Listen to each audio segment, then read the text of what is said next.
اعوذ باللہ من الشیطان الرجیم بسم اللہ الرحمن الرحیم یا اہل الکتاب قد جاءکم رسولنا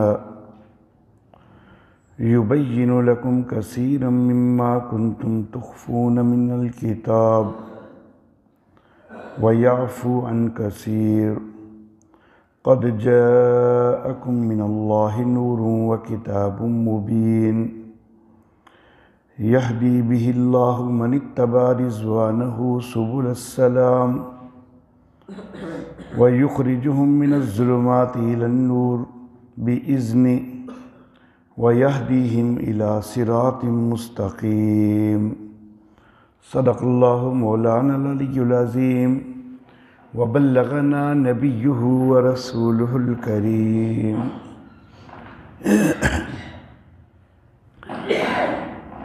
محترم احباب، ان آیات مبارکہ کے حوالہ سے اس سے قبل ایک درس ہو چکا ہے اور ایک مسئلہ اس کے اوپر گفتگو ہماری شروع ہوئی تھی کہ کچھ لوگ نبی اکرم صلی اللہ علیہ وآلہ وسلم کو ذات کے لحاظ سے نور قرار دیتے ہیں، جبکہ ہمارا اشاعت التوحید و سنہ والوں کا نظریہ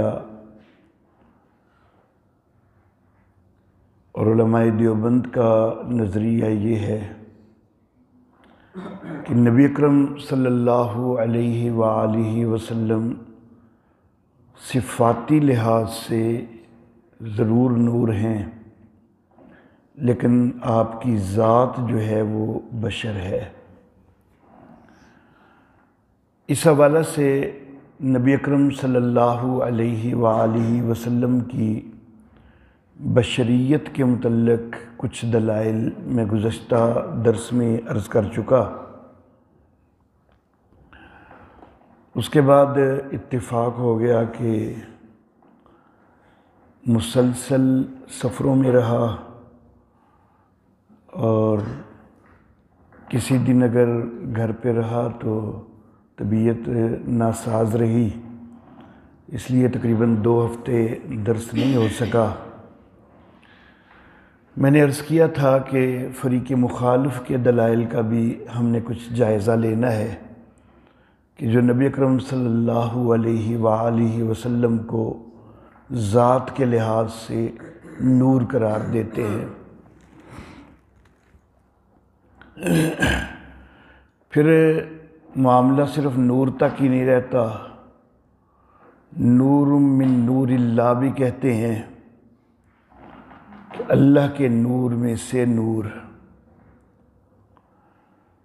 یہ لفظ تو انتہائی سنگین ہے۔ اللہ رب العزت کے نور میں سے نور بنانا، یہ اس کے اندر شرک کی آمیزش جو ہے وہ ہو جاتی ہے۔ اگرچہ تعویلات تو شرک سے بچنے کی جاتی ہیں یا کی جا سکتی ہیں، لیکن بہرحال ایک ایسی چیز کہ جس کے اندر شرک کی آمیزش ہو رہی ہو، اس سے بھی بچنا چاہیے۔ تو یہ نور من نور اللہ کا لفظ جو ہے یہ تو انتہائی غلط ہے۔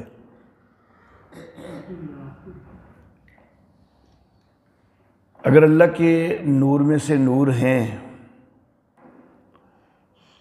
تو یہ تو اللہ کے وجود کا ایک حصہ بنانے والی بات بن جائے گی۔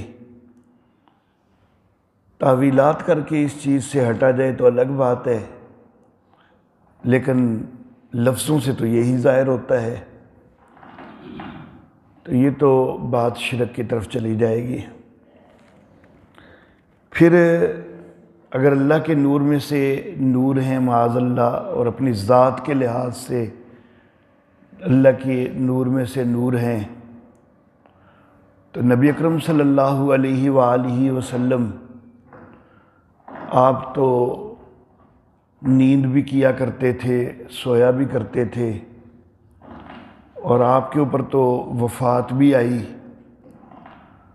تو نبی اکرم صلی اللہ علیہ وسلم اگر اللہ کے نور میں سے ذات کے لحاظ سے نور ہیں، تو اس نور کا ایک حصہ گویا کہ وہ اس کو نیند کی ضرورت ہے، اور وہ اس کی وفات تک بھی ہوئی ہے۔ تو جب وہی نور اللہ کا بھی ہے تو معاذ اللہ ثم معاذ اللہ، پھر اللہ رب العزت بھی معاذ اللہ اس نظریے کے مطابق ان کو بھی نیند کی ضرورت پیش آ سکتی ہے۔ تو یہ بہرحال بڑی ہی گھنونی چیز ہے۔ بہرحال وہ اپنے حق میں کچھ دلائل لانے کی کوشش کرتے ہیں، جن میں سے سب سے پہلے اسی آیت مبارکہ کو دلیل بناتے ہیں کہ قد جاءکم من اللہ نور و کتاب مبین، تمہارے پاس اللہ کی طرف سے آ گیا نور اور واضح کتاب۔ وہ کہتے ہیں واضح کتاب سے تو مراد ہے قرآن حکیم، اور نور سے مراد ہیں نبی اکرم صلی اللہ علیہ وآلہ وسلم۔ ہم کہتے ہیں کہ یہاں پر کہاں لکھا ہے کہ نور سے مراد نبی اکرم صلی اللہ علیہ وآلہ وسلم ہے؟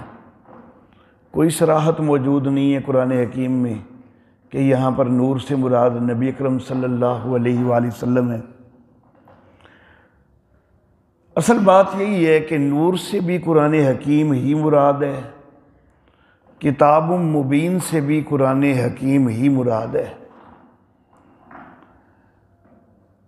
قرآن حکیم کی ہی ایک صفت ہے کہ قرآن اللہ کی طرف سے نور ہے، روشنی ہے، کہ جس کے ذریعے لوگوں کو ہدایت ملتی ہے، لوگ راستہ دیکھتے ہیں۔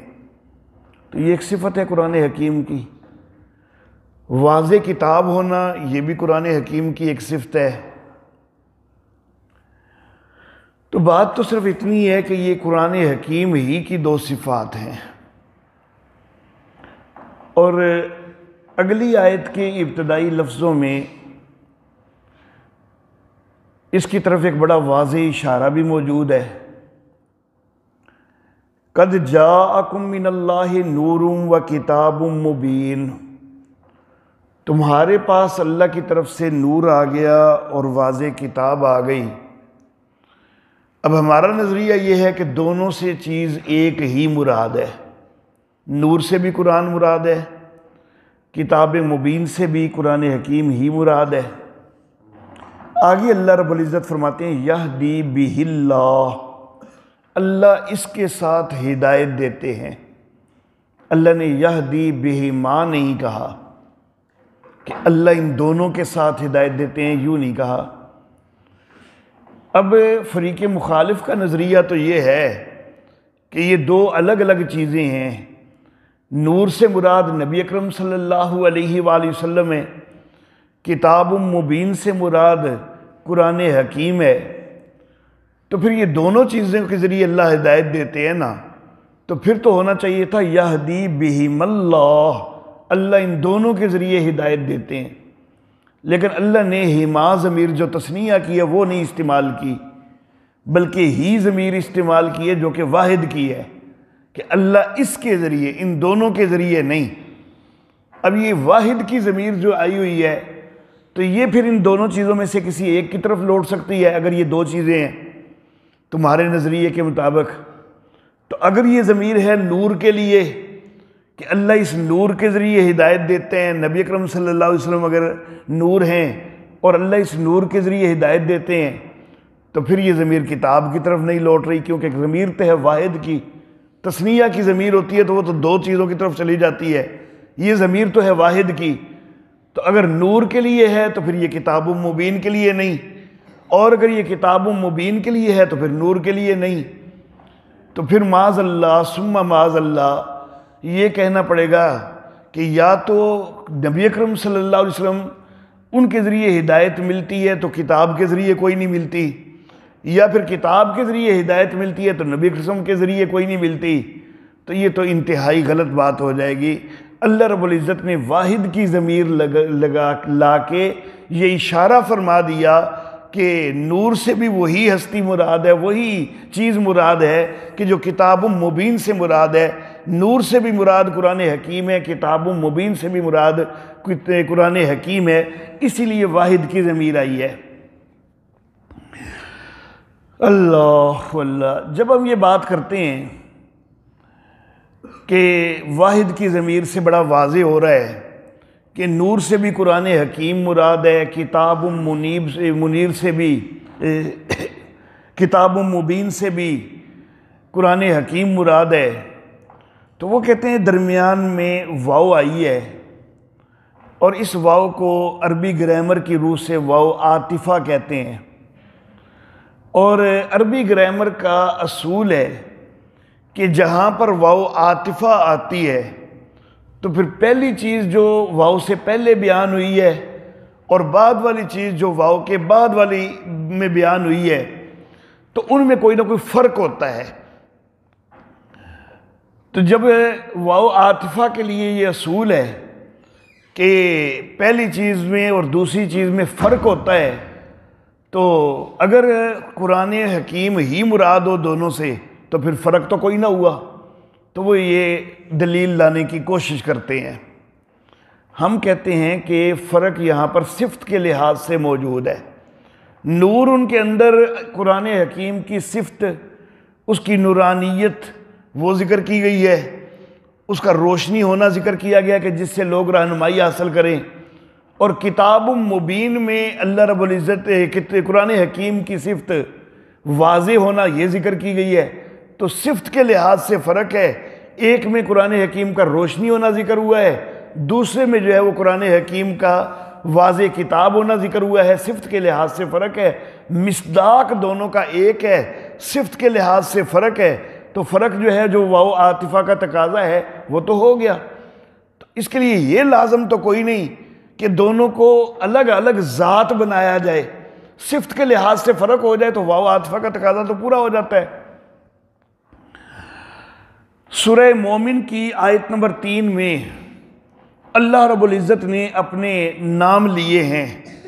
اللہ فرماتے ہیں غافر الذنب وقابل التوب، گناہوں کو بخشنے والا ہے، توبہ کو قبول کرنے والا ہے کون؟ گناہوں کو بخشنے والا کون ہے؟ وہ بھی اللہ۔ توبہ کو قبول کرنے والا کون ہے؟ وہ بھی اللہ۔ تو لیکن درمیان میں واو تو آئی ہوئی ہے، تو کیا اب یہاں پر دو اللہ کے قائل ہو جاؤ گے معاذ اللہ ثم معاذ اللہ، کہ ایک اللہ غافر الذنب ہے اور واو کی وجہ سے ضروری ہے کہ ذات مختلف ہونی چاہیے، تو پھر قابل توب سے کیا کوئی دوسرا اللہ مراد لوگے معاذ اللہ ثم معاذ اللہ؟ تو وہاں پر کہنا پڑے گا کہ اللہ تو ایک ہی ہے، یہ دو صفات الگ الگ ہیں، غافر الذنب بھی صفت ہے، قابل توب بھی صفت ہے۔ سورہ صافات آیت نمبر 5، اس میں بھی اللہ رب العزت نے اپنی صفات ذکر فرمائی ہیں۔ اللہ فرماتے ہیں رب السماوات والارض وما بینہما ورب المشارق۔ اب ایک صفت اللہ نے اپنی ذکر کی کہ رب السماوات والارض وما بینہما، وہ آسمانوں کا بھی رب ہے، زمین کا بھی رب ہے، جو آسمان و زمین کے درمیان ہے اس کا بھی رب ہے۔ اس کے بعد واو عاطفہ آئی، اور واو عاطفہ کے بعد ہے وہ رب المشارق، اور وہ مشرقوں کا بھی رب ہے۔ تو اب کیا مشرقوں کا رب اور ہے اور آسمان و زمین اور ان کے درمیان کا رب اور ہے؟ وہ رب تو ایک ہی ہے، لیکن واو عاطفہ آئی ہے، صفاتی لحاظ سے فرق ہو گیا کہ ایک میں صفت آسمان و زمین کا رب ہونے کی ہے اور دوسرے میں صفت مشرقوں کا رب ہونے کی ہے۔ صفاتی فرق ہو گیا تو واو عاطفہ آ گئی، اس میں ذات کا فرق کرنا تو کوئی لازم نہیں ہے۔ سورہ احزاب آیت نمبر 45 اور 46، ان کے اندر اللہ رب العزت نے نبی اکرم صلی اللہ علیہ وآلہ وسلم کی صفات ذکر فرمائی ہیں۔ اللہ فرماتے ہیں یا ایہا النبی انا ارسلناک شاہدا ومبشرا ونذیرا، وَدَاعِيًا إِلَى اللَّهِ بِإِذْنِهِ وَسِرَاجًا مُنِيرًا، یہاں پر کئی ساری واو عاطفہ آئی ہوئی ہیں۔ شاہدن کے بعد پھر واو عاطفہ آئی ہے، مبشرن کے بعد دوسری واو عاطفہ آئی ہے، نذیرن کے بعد تیسری واو عاطفہ آئی ہے، داعیًا إِلَى اللَّهِ بِإِذْنِهِ کے بعد چوتھی واو عاطفہ آئی ہے۔ 5 صفات ہیں جن کے درمیان 4 دفعہ واو عاطفہ آئی ہے۔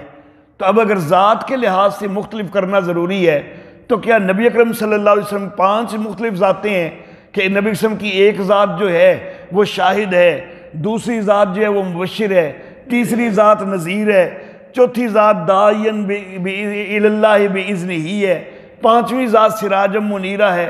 نہیں، ذات ایک ہی ہے، یہ ساری الگ الگ صفات ہیں۔ تو صفات کا فرق ہو جائے تو درمیان میں واو عاطفہ آ جاتی ہے۔ تو اسی طرح نور و کتاب مبین، مصداق ایک ہی ہے، ذات ایک ہی ہے، صفات میں فرق ہو گیا تو درمیان میں واو عاطفہ آ گئی ہے۔ سورہ سبا آیت نمبر 28، یہاں پر بھی اللہ رب العزت نے نبی اکرم صلی اللہ علیہ وسلم کی صفات ذکر کرتے ہوئے درمیان میں واو عاطفہ اللہ لائے ہیں۔ وَمَا أَرْسَلْنَاكَ إِلَّا كَافَّةً لِلنَّاسِ بَشِيرًا وَنَذِيرًا، تو بشیر بھی صفت ذکر ہوئی، نذیر بھی صفت ذکر ہوئی، درمیان میں واو عاطفہ آئی ہے۔ تو کیا بشیر کوئی اور نبی ہیں جن کو کہا گیا ہے اور نذیر کسی اور نبی کو کہا گیا ہے؟ نہیں، کہا تو دونوں نبی اکرم صلی اللہ علیہ وسلم کو ہی گیا ہے۔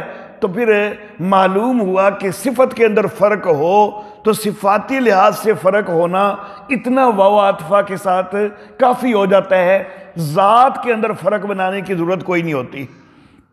تو بہرحال یہاں پر بھی نور و کتاب مبین صفاتی لحاظ سے فرق موجود ہے، وہ کافی ہے، یہ 2 الگ الگ ذات بنانے کی یہاں پر کوئی ضرورت نہیں ہے۔ اللہ اللہ، قرآن حکیم سے دوسری دلیل وہ پیش کرتے ہیں سورہ احزاب کی آیت نمبر 45 اور 46 کو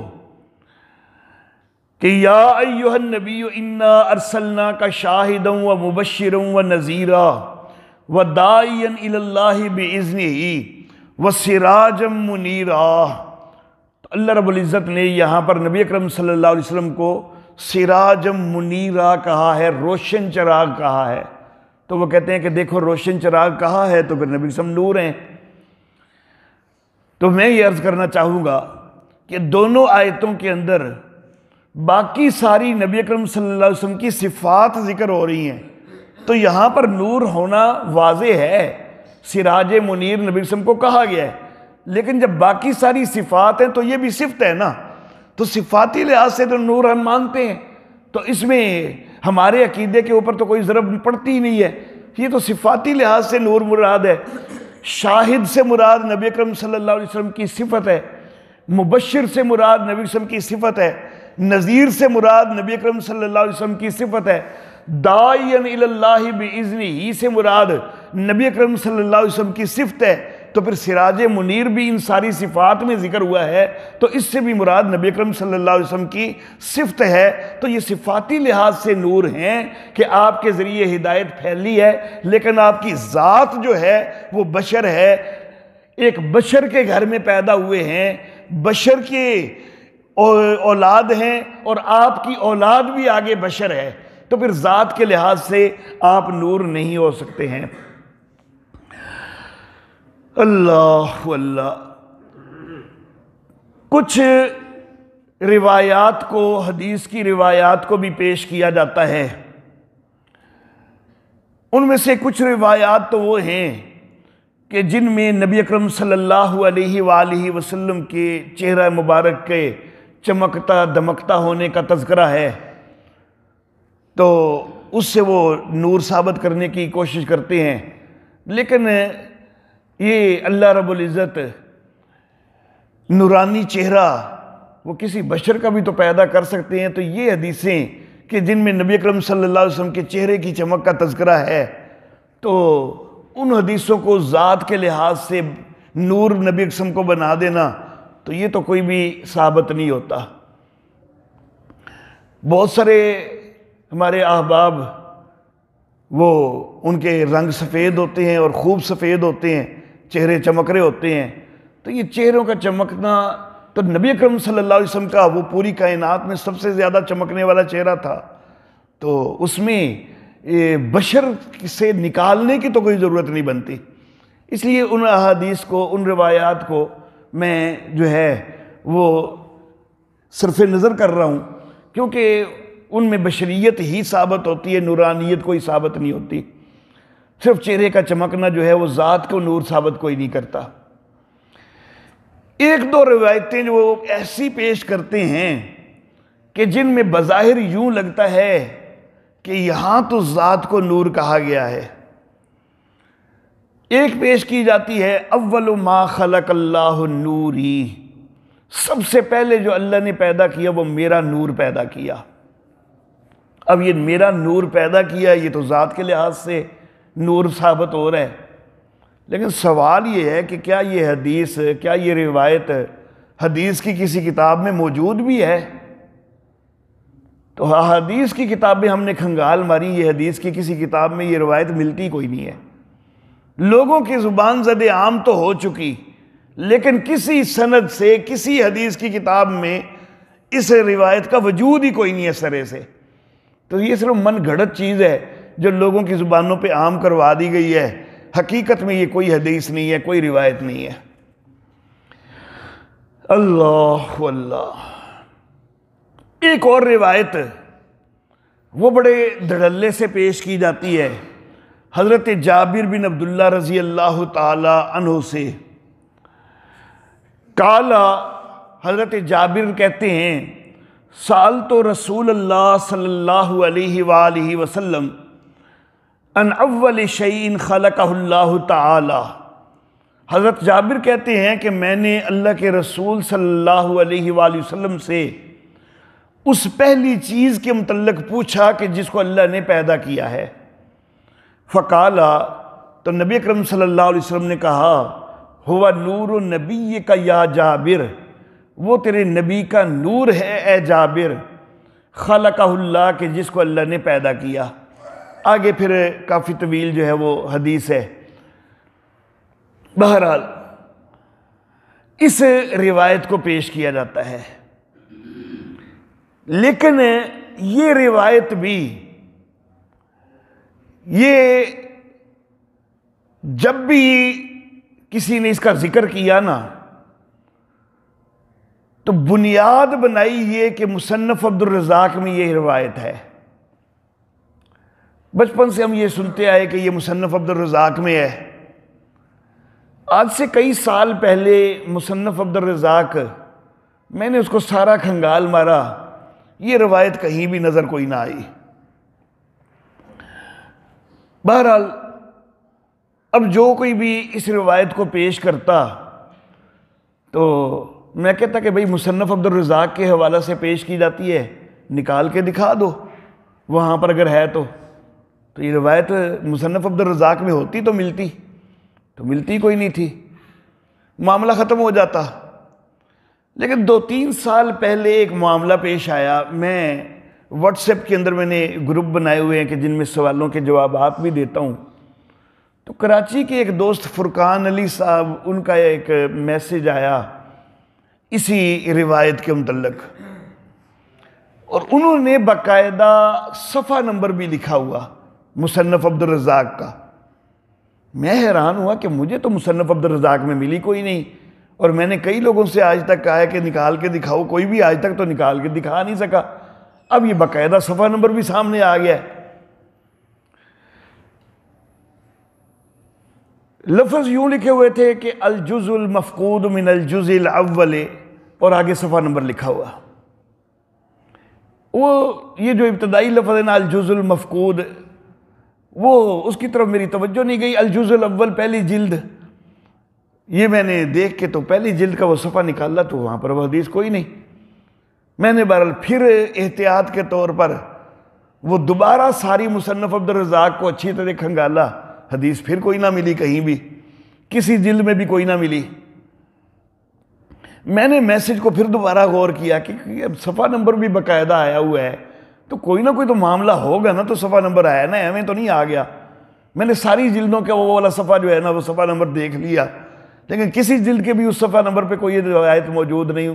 اس صفحے کو ہر جلد میں نے خاص طور پر چیک کیا کہ ہو سکتا ہے الجزء الاول لکھنے میں غلطی ہو گئی ہو، کسی اور جز میں ہو، لیکن ملی کوئی نہ. جب میں نے دوبارہ غور کیا نا تو توجہ میری اس طرف ہوئی کہ الجزء المفقود کا لفظ ساتھ لکھا ہوا ہے. الجزء المفقود کا معنی کیا ہے؟ گم شدہ جز. الجزء المفقود من الجزء الاول، کہ پہلی جلد کا جو گم شدہ حصہ ہے، اس گم شدہ حصے کے صفحہ نمبر 63 پر یہ روایت ہے. میں حیران ہوا کہ وہ گم شدہ حصہ ہے اور گم شدہ حصے کے صفحہ 63 پر یہ روایت ہے. تو اب جب ہے ہی گم شدہ، جس کا نام یہ ہے کہ الجزء المفقود، گم شدہ حصہ، تو میں حیران ہوا کہ گم شدہ سے ان کو کدھر سے مل گئی، جو اس کا وجود ہی کوئی نہیں، وجود جس کا گم ہو چکا ہوا ہے. اصل معاملہ یہ ہے کہ مصنف عبد الرزاق جو مطبوعہ ہے، اس کی پہلی جلد کے اندر، وہ جلد جو شروع ہوتی ہے نا تو باب غسل الذراعین سے شروع ہوتی ہے کہ بازوؤں کے دھونے کا بیان. اب یہ بازوؤں کے دھونے کا بیان یہ وضو کے اندر ہے اصل میں، تو وہ کتاب الطہارت کا کچھ حصہ ابتدائی باب وہ وہاں پر موجود کوئی نہیں. تو پہلی جلد کی شروع میں باب غسل الذراعین سے وہ باب شروع ہوتا ہے، اور اس سے پہلے ایک نوٹ لکھا ہوا ہے کہ پہلی جلد اور 5ویں جلد کے کچھ ابتدائی صفحات جہاں جس مخطوطہ سے ہم نے یہ شائع کیا ہے، تو پہلی اور 5ویں جلد کے کچھ ابتدائی صفحات وہاں پر اتنے ناقص تھے کہ وہ پڑھے نہیں جا رہے تھے، تو اس لیے وہ ہم نہیں لکھ سکے. تو ان کے آگے سے ہم نے جو ہے نا یہ کتاب شائع کی ہے. اب اس چیز سے جو ہے نا وہ بہانہ مل گیا کہ وہ پہلے صفحے جو گم شدہ ہے نا، تو ان کے اندر یہ حدیث ہے. میں نے پھر نیٹ پہ سرچ کرنا شروع کر دیا کہ یہ گم شدہ کے صفحہ کا جو باقاعدہ حوالہ دیا گیا ہے، تو کوئی نہ کوئی تو چیز بنی ہوگی تو تب ہے. تو پھر مجھے پتا چلا کہ 2005 تک تو کوئی وجود نہیں تھا، لیکن 2005 کے اندر اچانک 2 ایڈیشن سامنے آئے الجزء المفقود من الجزء الاول کے نام سے. اللہ اللہ. پہلا ایڈیشن، ایک ایڈیشن جو ہے وہ بیروت سے، اور دوسرا ایڈیشن جو ہے وہ لاہور سے شائع ہوا سن 2005 عیسوی میں.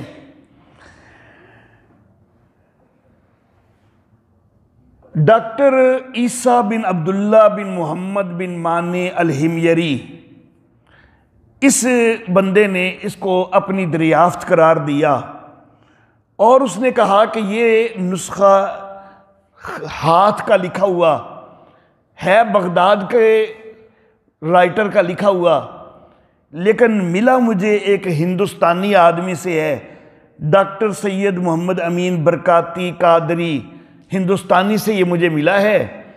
اگرچہ یہ لکھا ہوا جو ہے وہ بغداد کا ہے، 993 ہجری کے بغداد کے اندر اسحاق بن عبد الرحمن سلیمانی کا لکھا ہوا یہ نسخہ ہے. اب یہ جو نسخہ شائع کیا گیا نا 2005 میں، تو یہ نسخہ خود اپنا جھوٹ کا پول کھولنے کے لیے بڑا کافی ہے. جب اس کے اپنے اوپر ہی غور کرے نا، اس کے شروع میں ایک لائی گئی ہے کتاب الایمان، کیونکہ اب نبی اکرم صلی اللہ علیہ وسلم کی تخلیق کے متعلق بات کرنی تھی تو یہ کتاب الطہارت میں تو آ نہیں سکتی تھی، تو پہلے بنائی گئی ہے کتاب الایمان. اب جب کتاب الایمان ہے تو کتاب الایمان کے اندر اللہ رب العزت پر ایمان وغیرہ کا، اللہ کے وجود کا، اس کا بھی تو تذکرہ ہونا چاہیے. کتاب الایمان کے اندر کتابوں پر ایمان کا تذکرہ بھی تو ہونا چاہیے. کتاب الایمان کے اندر فرشتوں پر ایمان کا تذکرہ بھی ہونا چاہیے، آخرت پر ایمان کا تذکرہ بھی ہونا چاہیے. نبی اکرم صلی اللہ علیہ وسلم کی صرف تخلیق ہی کا تذکرہ نہیں، نبی اکرم صلی اللہ علیہ وسلم پر ایمان کا بھی تو تذکرہ ہونا چاہیے. لیکن جو کتاب الایمان بنائی ہے نا بنانے والے نے، اور کسی چیز کا کوئی تذکرہ کیا ہی نہیں ہے اس کتاب الایمان میں. پوری کتاب الایمان صرف ایک باب پر مشتمل رکھی ہے. کتاب الایمان کا صرف ایک باب بنایا ہے کہ باب فی تخلیق نور محمد صلی اللہ علیہ وآلہ وسلم. اب اسی سے بات ظاہر ہوتی ہے کہ بھئی کتاب الایمان میں تو بہت کچھ ہوتا ہے.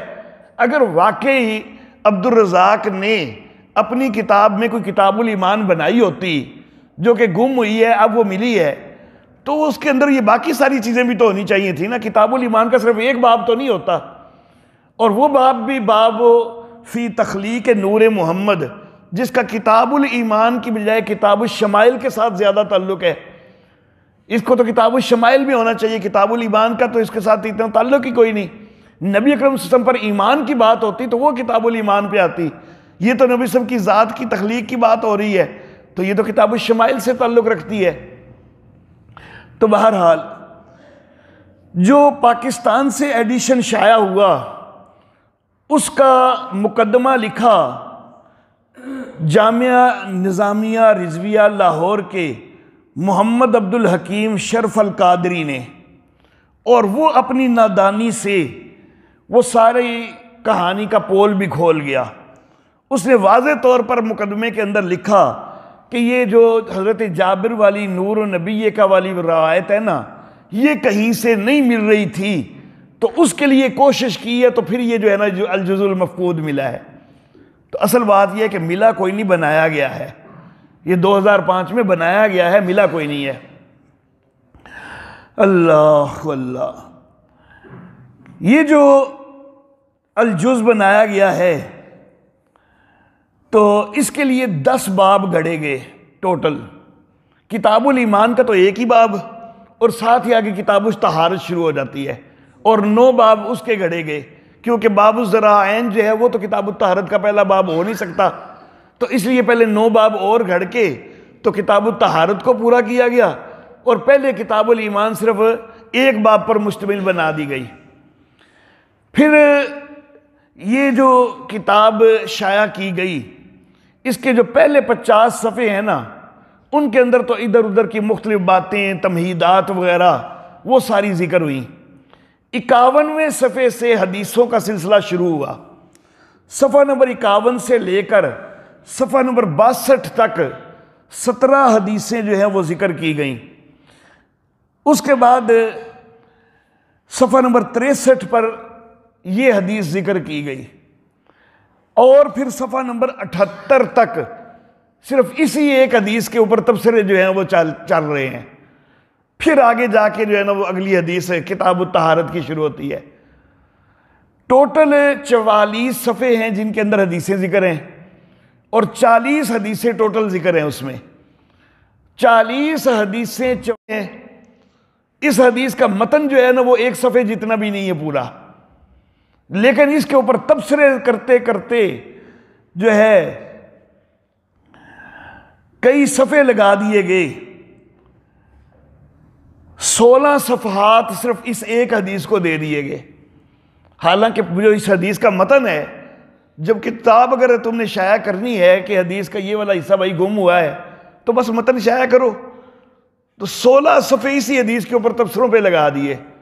تو معلوم واضح ہو جاتا ہے کہ یہ اسی روایت کو لوگوں کے سامنے گھڑ کر سامنے لانا تھا، تو اس کے لیے یہ ساری کارروائی کی گئی ہے. اللہ اللہ. صفحہ 78 پر اس پہ تبصرے ختم ہوتے ہیں. صفحہ 79 سے آگے ساتھ ہی کتاب الطہارت شروع ہو جاتی ہے. اچھا جی، یہ جس وقت 2005 میں یہ کتاب سامنے کی گئی ہے نا، میں نے پھر نیٹ کے اوپر کچھ اور اس کے اوپر سرچ کیا. پہلی چیزیں جو میں نے ابھی بیان کی ہیں وہ تو میں نے خود ہی اس کو دیکھ کے تو میں نے اخذ کر لی کہ یہ تو جھوٹ ہے سراسر. پھر اس کے اوپر میں نے نیٹ پہ اور سرچ کیا تو پھر مجھے ایک اور چیز نظر آئی کہ یہ جو بندہ ہے جس نے اس چیز کو گھڑا ہے، اللہ اللہ، عیسیٰ الحمیری. اچھا جی، اس نے یہ دبئی کے اندر رہنے والا ہے. اس نے 2001 کے اندر یہ نسخہ تیار کیا، یعنی 2001 کے اندر یہ نسخہ سامنے کیا تھا 2 بندوں کے جو کہ قدیم مخطوطوں کے ماہر تھے. ان کے سامنے کیا تاکہ ان کی مجھے سند مل جائے کہ وہ کہہ دیں کہ یہ واقعی پرانا ہے. ایک بندہ تھا شیخ ادیب کمدانی اور دوسرا محمود سعید ممدو۔ اب جو شیخ ادیب کمدانی ہے جس کے سامنے اس نے پیش کیا نا 2001 میں، تو اس نے اس کی سازش کا حصہ بننے سے صاف انکار کر دیا۔ اس کا ایمان کوئی اندر سے زندہ تھا تو اس نے صاف انکار کر دیا۔ اس نے کہا کہ بھائی یہ جو تم چیز پیش کر رہے ہو نا، یہ زیادہ سے زیادہ 2 سال پرانا ورق ہے، یہ 993 کا ورق ہے ہی کوئی نہیں، تم اس کو 993 ہجری کا بنا رہے ہو، حالانکہ یہ تو زیادہ سے زیادہ 2 سال پہلے کا ہے، یہ اس سے پرانا ورق ہے ہی کوئی نہیں کہ میں تمہیں کوئی سند لکھ دوں کہ یہ پرانا کوئی دریافت ہوا ہے، یہ ابھی 2 سال پہلے کوئی تیار کیا تم نے، اس کو اس انداز میں رکھا ہے کہ بظاہر ورق وہ سیدھا ہو گیا ہے، بظاہر پرانا لگ رہا ہے، حقیقت میں پرانا کوئی نہیں ہے۔ اللہ واللہ۔ البتہ جو دوسرا بندہ ہے محمود سعید ممدو، تو اس نے باقاعدہ اس کے اوپر مقدمہ بھی لکھ دیا، لیکن مزے کی بات یہ کہ بیروت سے شائع ہونے والا ایڈیشن وہ بھی 2005 میں اس کی تاریخ اشاعت کی لکھی ہوئی ہے، پاکستان سے شائع ہونے والا اس کی تاریخ اشاعت بھی 2005 کی لکھی ہوئی ہے اور 1425 کی لکھی ہوئی ہے، لیکن جو مقدمہ ہے دونوں میں، تو مقدمہ جس وقت شائع کیا گیا ہے کتاب کو تو ظاہر ہے کہ اس مقدمے سمیت شائع کیا گیا نا، تو مقدمہ لکھنے والوں نے نیچے جو تاریخ لکھی ہے وہ 1425 کی بجائے 1426 کی لکھی ہوئی ہے۔ اگر کتاب شائع ہو گئی تھی 1425 میں، اب یہ مقدمہ 1426 میں بیچ میں کدھر سے گھس آیا؟ تو یہ عجیب و غریب جو ہے اس کے اندر حرکتیں موجود ہیں۔ اور پھر اس کتاب کے جو مخطوطہ وہ کہتے ہیں کہ ملا ہے، اس کے ایک آخری صفحے کا عکس جو ہے وہ دیا گیا، اس میں یہ عکس جو ہے اس کے آخری صفحے کا ہے۔ اب یہ جو آخری صفحے کا عکس ہے، دعویٰ یہ کیا گیا تھا کہ یہ 993 ہجری کا بغداد کا نسخہ ہے۔ اب اس کے اندر یہاں پر مثلہ ہو کا لفظ ہے، اور یہ مثلہ ہو کا لفظ گول ہا سے نہیں لکھا، کھلی ہا سے لکھا ہوا ہے۔ اسی طرح یلیہ کا لفظ یہ کھلی ہا سے لکھا ہوا ہے، گول ہا سے نہیں لکھا ہوا۔ نسخے ہی کا لفظ کھلی ہا سے لکھا ہوا ہے۔ علیہ کا لفظ کھلی ہا سے لکھا ہوا ہے۔ اللہ کا لفظ اور لہو کا لفظ کھلی ہا سے لکھا ہوا ہے۔ اسی طرح گول تا والے لفظ جو ہے، آیت کا لفظ وہ کھلی تا کے، گول تا کی بجائے کھلی تا سے لکھا گیا ہے۔ یہاں پر سنت کا لفظ یہ بھی گول تا کی بجائے کھلی تا سے لکھا گیا ہے۔ 900 کا لفظ گول تا کی بجائے کھلی تا سے لکھا گیا ہے، اور یہ جو کھلی تا سے لکھنا ہے یہ بغداد کا اسلوب کبھی بھی نہیں رہا۔ بغدادی لوگ ہمیشہ گول تا اور گول ہا استعمال کرتے ہیں، وہ عرب لوگ ہیں۔ یہ تو ہندوستانیوں کا طریقہ ہے کہ وہ کھلی ہا استعمال کرتے ہیں، گول ہا جو ہے یہ تو عربوں کا طریقہ ہے، اور بغدادی لوگ جو ہیں وہ عربوں کے انداز میں لکھتے ہیں۔ انہوں نے کبھی بھی جو ہے نا وہ کھلی ہا کے ساتھ یہ لفظ کوئی نہیں لکھے، کھلی تا کے ساتھ کوئی نہیں لفظ لکھے۔ تو اگر یہ نسخہ واقعی بغداد کے اندر تیار کیا گیا ہوتا تو پھر یہ کھلی ہا تو اس میں نہ آتی، کھلی تا تو نہ آتی، گول تا اور گول ہا آنی چاہیے تھی۔ اسی طرح یہاں پر 2 لفظ، ایک نجی کا لفظ ہے اور دوسرا لفظ جو ہے اللہ اللہ، اچھا وہ پوائنٹ آؤٹ کرنا ذہن سے نکل گیا۔ بہرحال غالباً فراغ کا لفظ تھا یہاں پر کہیں، ہاں یہ فراغ، الفراغ کا لفظ، ایک نجی کا لفظ، دوسرا الفراغ کا لفظ۔ تو یہ دونوں لفظ نجی کے آخر پہ ہا ہے، فراغ کے آخر پہ غین ہے۔ عربوں کا انداز، بغدادیوں کا انداز ہا یا غین لکھنے کا ہمیشہ یہی رہا ہے کہ وہ پوری ہا لکھتے ہیں، نیچے سے پورا جو ہے وہ دائرہ بناتے ہیں۔ ہندوستانی لوگ جو ہے نا وہ آدھی ہا بناتے ہیں، کئی جگہ پر کئی ہندوستانی مجھ سے کاتب جو ہیں وہ آدھی ہا بناتے ہیں، آدھی غین بناتے ہیں، نیچے کا جو ہے نا وہ دائرہ چھوڑ دیتے ہیں۔ تو یہ چیز بھی آدھی ہا اور آدھی غین کے ساتھ لکھی ہوئی یہ واضح کر رہی ہے کہ یہ کسی ہندوستانی نے لکھا ہے، یہ کسی بغدادی کا لکھا ہوا ہے ہی کوئی نہیں۔ تو یہ ہندوستان کے اندر تیار کردہ ہے، یہ بغداد کے اندر تیار کردہ بالکل نہیں ہے، قطعاً نہیں ہے۔ تو بہرحال یہ اس طرح جو ہے اس کو جھوٹ کے طور پر جو ہے وہ معروف کرنے کی کوشش کی گئی ہے، اور یہ انتہائی غلط چیز ہے۔ تو اس طرح کی روایتوں سے، من گھڑت روایتیں، اور خود جن کے لیے پوری کتاب گھڑنے کی کوشش کی گئی ہو، تو ان روایتوں سے تو عقیدہ ثابت نہیں ہوتا نا۔ عقیدہ ثابت ہوتا ہے قرآن و حدیث سے، اور الحمدللہ ہمارے پاس واضح دلائل ہیں جو میں گزشتہ درس میں ذکر کر چکا ہوں۔ وآخر دعوانا ان الحمدللہ رب العالمین۔